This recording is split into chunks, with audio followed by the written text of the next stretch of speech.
from the CBS Bay Area studios, this is KPIX 5 News. Flames ripped through this Santa Clara home, killing one person and displacing several others. Good morning. It's 8 o'clock this Sunday, January 28th. I'm Phil Matier. And I'm Melissa Caen. And we begin this morning in the South Bay. A man has died after a townhouse caught fire in Santa Clara. And you can see the massive flames shooting out of the roof right there. Now, crews say that the 3-alarm blaze broke out at around 2 this morning on Clyde Avenue near Loch Lomond Street. Firefighters responded just 5 minutes later, but say it took a while to get it under control. This is a stubborn fire. Fire got into the attic and spread laterally to one of the units. We were fortunate to keep it to half of the building. Looks like we'll save about 2 homes there. But unfortunately, it's a tough fire and it's going to take about half of this building. No word yet on what caused the fire. In the East Bay, a Richmond police officer was badly hurt while responding to a sideshow. It happened just after 1 this morning on Marina Bay Parkway. About 40 to 50 cars were in the area, and police say an officer tried to stop a vehicle when the driver slammed into him. The officer is an 8-year veteran of the force, and he suffered serious injuries. He was taken to a hospital for treatment. This morning, police are looking for the driver.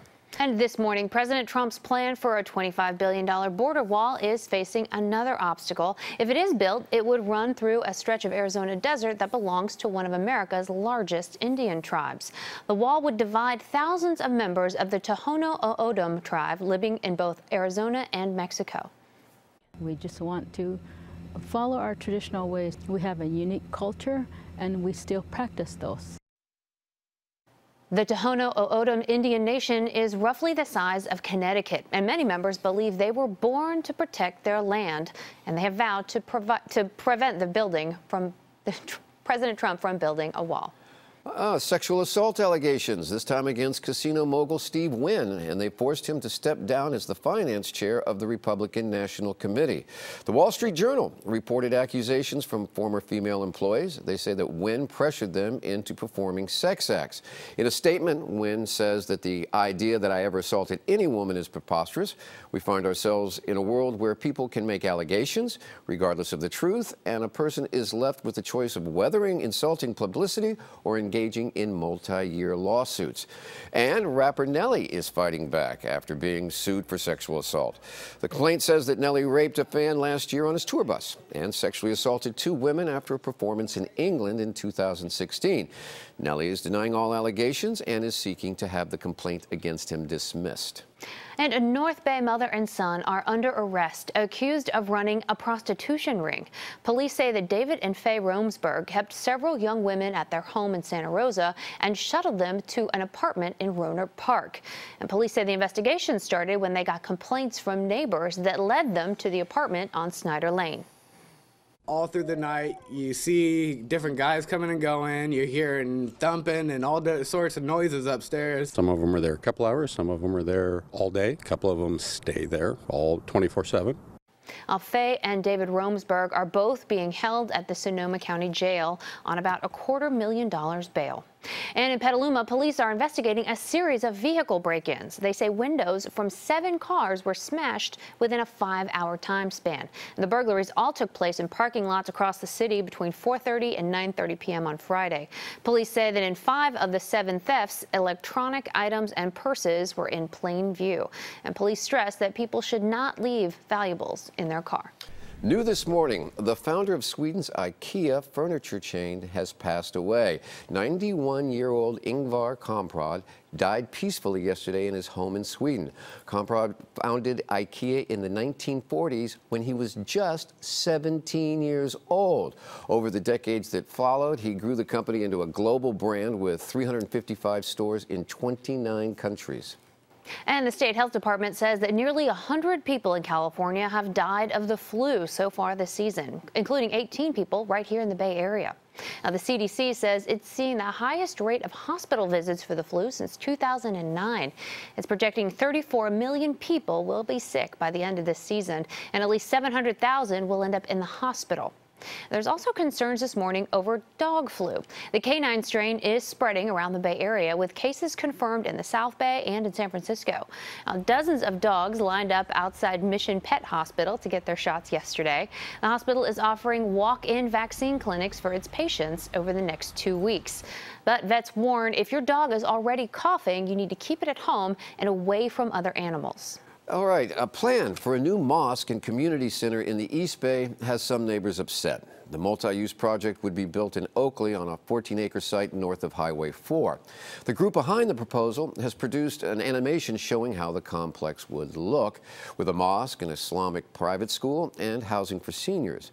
Many neighbors off camera say it will cause too much traffic, but darker comments have appeared on the East Bay County Today newspaper's website as well. Some compare Muslims to terrorists, and one calls the project frightening and unimaginable.